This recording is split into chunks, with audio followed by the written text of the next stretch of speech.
good morning. Welcome to Time Well Spent, a walk through Proverbs.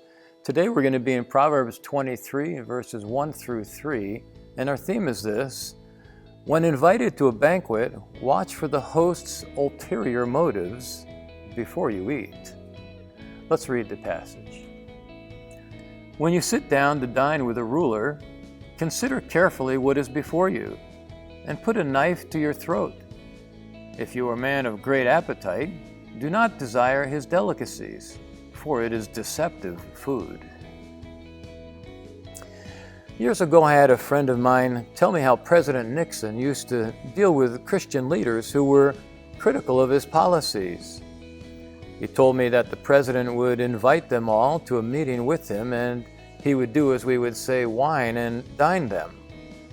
He'd feed them an exquisite meal at no cost. He would purposefully do this before he ever had any serious conversation with them.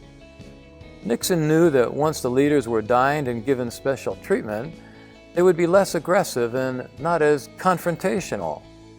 My friend confirmed that often the tactic worked just as it had planned.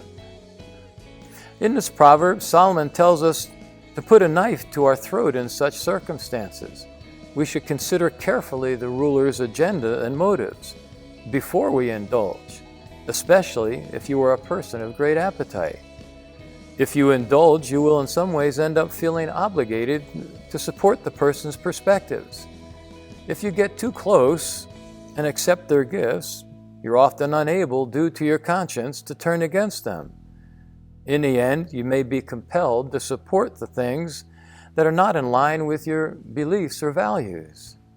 Friends, realize that a ruler only wishes you to come into their presence, into their court, into their house, into their dining hall, for his purposes, not for yours.